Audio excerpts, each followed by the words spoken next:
Hello students. आज हम पढ़ने जा रहे हैं यूनिट नंबर 1 डीसी सर्किट। उसके अंदर एक छोटा सा टॉपिक है जो कि है series and parallel combination of resistance. तो मैं आशा रखता हूं कि आप पेन और कॉपी के साथ तैयार होंगे। तो वीडियो की शुरुआत करते हैं। तो पहले हम समझेंगे सीरीज कॉम्बिनेशन ऑफ रेजिस्टेंस यानी क्या। जैसे कि आपने तीन रेजिस्टर ले लिए कोई भी, और वो तीन रेजिस्टर को आप एक के बाद एक कनेक्ट कर रहे हो। कैसे? जैसे कि यहां पे मैं एक बना दूं, ये एक रेजिस्टेंस लिया, ये दूसरा रेजिस्टर लिया, ये तीसरा रेजिस्टर, ये तीनों तीन को हम क्या कर रहे हैं, एक साथ कनेक्ट, एक के बाद एक सीरीज में कनेक्ट कर रहे हैं। तो इसको बोल दिया सीरीज कॉम्बिनेशन ऑफ रेजिस्टेंस। यहां पे सपोज कर लो वैल्यू है R1, इसका वैल्यू सपोज R2, इसका वैल्यू सपोज R3 है। अब ये कॉम्बिनेशन को हम एक बैटरी के साथ कनेक्ट कर रहे हैं जिसका सपोज पोटेंशियल है V। तो इसकी वजह से, ये बैटरी की वजह से क्या होगा, करंट I इस सर्किट में फ्लो करना शुरू हो जाएगा। तो यहां पे एक इंपॉर्टेंट चीज आपको याद रखनी है कि in series combination current flow through each and every resistance remain same.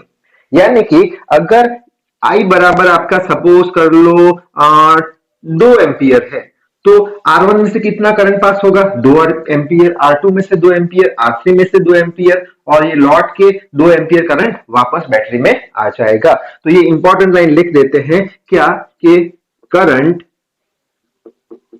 pass through every resistance is same। यानी सभी रेजिस्टेंस में से सेम करंट पास होगा यहां पे।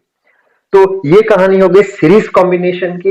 अब पैरेलल कॉम्बिनेशन समझते हैं कि जब रेजिस्टेंस एक के बाद एक लगे हो तो उसको पैरेलल कॉम्बिनेशन बोलते हैं। कैसे?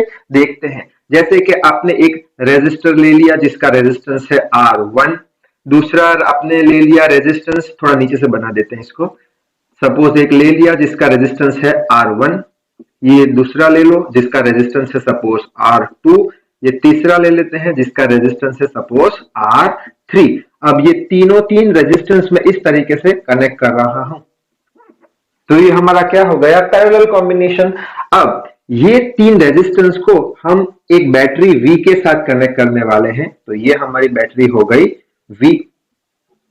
ये V वोल्ट की बैटरी से हमने ये तीनों तीन रेजिस्टेंस को कनेक्ट कर दिया।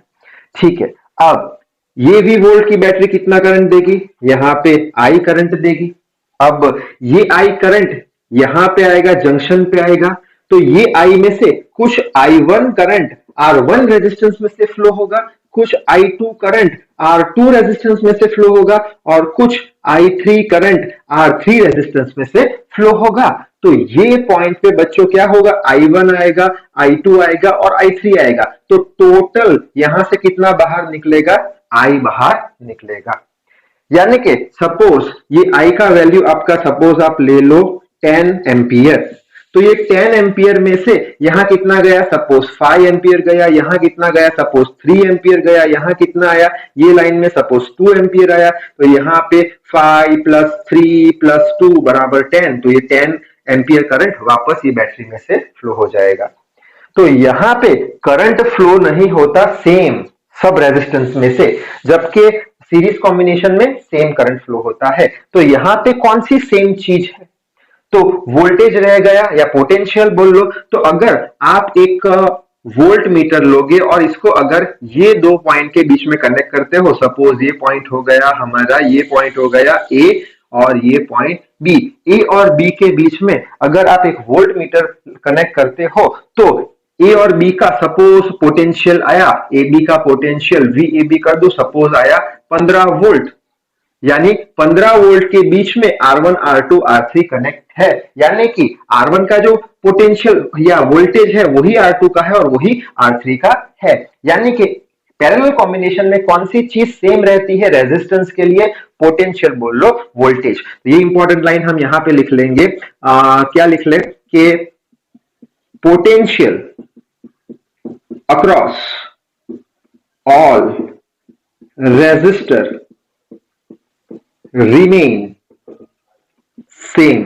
किसमें? पैरेलल कॉम्बिनेशन में। तो पैरेलल कॉम्बिनेशन में पोटेंशियल जो है हर एक रेजिस्टेंस का वो सेम रहता है, करंट डिफरेंट डिफरेंट रहते हैं, और सीरीज कॉम्बिनेशन में करंट तो 2 एम्पियर तो इधर दो इधर दो इधर दो, करंट सेम रहता है। तो कौन सा चीज बदल जाता है रेजिस्टेंस में? तो पोटेंशियल बदल जाता है। जैसे कि अगर यहाँ पे आपने एक वोल्ट मीटर कनेक्ट किया ये R1 के यहाँ, तो इसका सपोजिंग रीडिंग आया कुछ V1 वोल्ट।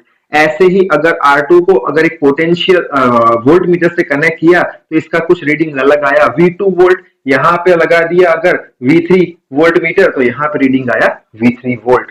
यानी कि सपोजिंग ये आपका V जो है वो सपोज कर लो 10 वोल्ट का बैटरी है, तो वो 10 वोल्ट में से सपोज कर लो यहाँ पे 5 वोल्ट चला जाएगा, यहाँ पे 3 वोल्ट चला जाएगा, यहाँ पे 2 वोल्ट चला जाएगा, यानी टोटल भी कितना हो जाएगा? V1 plus V2 plus V3। तो यही चीज हम लिख लेते हैं क्या सीरीज के लिए? V is equals to V1 plus V2 plus V3, ये चीज हम लिख लेते हैं। और आपको ओम्स लॉ तो पता ही है जिसका इक्वेशन क्या है, यहाँ पे लिख लेता हूं V is equals to IR, ये ओम्स लॉ का इक्वेशन है। अगर आपको नहीं पता तो मैं डिस्क्रिप्शन बॉक्स में ओम्स लॉ की लिंक रख लूंगा, लेकिन इससे काम बन जाएगा। V इक्वल्स टू IR आप याद रखो अभी के लिए, ठीक है। अब मैं क्या करने जा रहा हूं कि ये जो सर्किट है 3 रेजिस्टर वाली, उसको मैं तीनों 3 रेजिस्टर को एक ही रेजिस्टर बना देता हूं, यानी टोटल रेजिस्टेंस ले लेता हूं, यानी कि इक्विवेलेंट रेजिस्टेंस ले लेता हूं। कैसे? ये सर्किट डायग्राम को मैं रिड्यूस करके एक ही रेजिस्टेंस ले रहा हूं, जिसको आप बोल लो R इक्विवेलेंट बोल लो, R टोटल बोल लो, और ये किससे कनेक्टेड है? ये है V वोल्ट की बैटरी के साथ, जिसमें से करंट कितना फ्लो हो रहा है? I करंट फ्लो हो रहा है। तो ओम्स लॉ अगर मैं यहाँ पे लगाऊं तो V बराबर क्या लिख सकते हैं? I R equivalent. तो यहाँ पे लिख लो V बराबर I R इक्विवेलेंट। अच्छा, अब V1 के लिए क्या लिखेंगे? I R लिखेंगे। V2 के लिए क्या लिखेंगे? I R लिखेंगे। V3 के लिए क्या लिखेंगे? I R लिखेंगे। अब V1 की बात करें, V1 की बात करें तो करंट कितना जा रहा? I करंट सेम, तो I इंटू R1, तो I इंटू R1।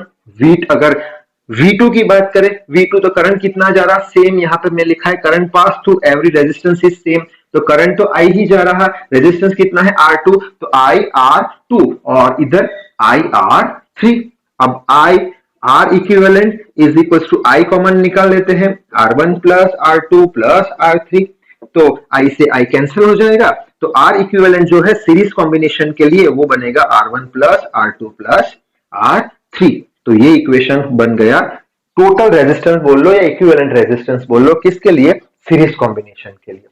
अब पैरेलल कॉम्बिनेशन की बात करें तो पैरेलल कॉम्बिनेशन में क्या बता दिया कि जो I जो है पोटेंशियल डिफरेंस तो सेम रहेगा, I जो है वो डिवाइड हो रहा है, यानी 10 है तो 5 3 2, तो इसके लिए मैं ऐसे लिख सकता हूं कि I की वैल्यू जो है वो किस पे कैसे बनती है? I की value I1 plus I2 plus I3, I1 plus I2 plus I3। अच्छा, अब यहाँ पे मैंने क्या किया था? इक्विवेलेंट रेजिस्टेंस बनाया था, तो यहाँ पे भी तीन जो रेजिस्टर है उसका इक्विवेलेंट रेजिस्टर मैं ले लू एक, और या फिर रेजिस्टेंस आप बोल लो कि R इक्विवेलेंट बना दिया मैंने ये तीनों का, V वोल्ट की बैटरी के साथ कनेक्ट कर दिया, ये बन गई V वोल्ट की बैटरी, और इसमें से कितना करंट फ्लो हो रहा है? I करंट फ्लो हो रहा है। अच्छा, मेरे को I के लिए लिखना है, तो आपको मालूम है कि V बराबर IR है, तो I बराबर क्या हो जाएगा? V by R। तो अब ये इक्वेशन पकड़ेंगे पैरेलल के लिए, तो I इज इक्वल टू क्या है? V by R। अच्छा, ये सर्किट में क्या है? I बराबर V बाय R इक्विवेलेंट है, तो यहाँ पे मैं लिखूंगा R equivalent, which is equal to, अच्छा I1 यानी V बाय R, I2 यानी V बाय R, I3 यानी V बाय R। अच्छा, I1 की बात करें तो ये I1 है। अच्छा, I1 R1 में से जा रहा है, कितना पोटेंशियल? V, कितना रेजिस्टेंस? R1, तो V बाय R1। यहाँ पे मैंने क्या बोला था? पोटेंशियल सेम है, तो पोटेंशियल तो V ही रहेगा, रेजिस्टेंस बदल जाएगा। अब I2 की बात करें तो क्या आएगा? V बाय R2, और I3 के लिए क्या आएगा? पोटेंशियल तो सेम है, करंट डिफरेंट है, तो V बाय R3।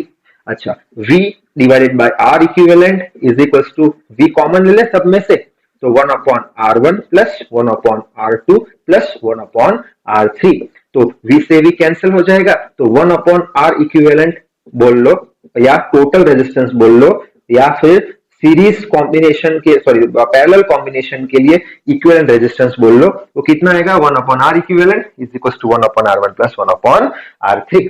ठीक है, अब एक इंपॉर्टेंट लाइन दूसरी सुन लो कि सीरीज कॉम्बिनेशन जो है वो किसके लिए यूज होता है, तो इंक्रीज दी रेजिस्टेंस इफेक्ट, यानी कि सपोज R1 कर लो 10 है, R2 20 है, R3 30 है, तीन रेजिस्टर है आपके पास।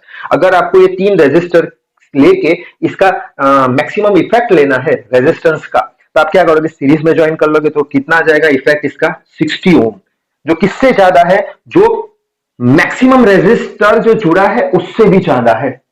अच्छा, इसी तरीके से ये क्या उल्टा कर लो इसका, अगर इसमें आप 10 20 30 रखोगे तो अप्रोक्सीमेट आर इक्विवेलेंट आपका 6 ओम आएगा। यानी कि अगर आपको रेजिस्टेंस का इफेक्ट कम करना है तब आप पैरेलल कॉम्बिनेशन लोगे, और ये कितना कम हो जाएगा कि मिनिमम कितना है इसमें R1 10, सो 10 से भी कम हो जाएगा रेजिस्टेंस इफेक्ट इसका। तो ये सारी कहानी थी series and parallel combination of resistance की। तो यहां पे ही करते हैं वीडियो को समाप्त। So till then read hard, work hard, thank you very much.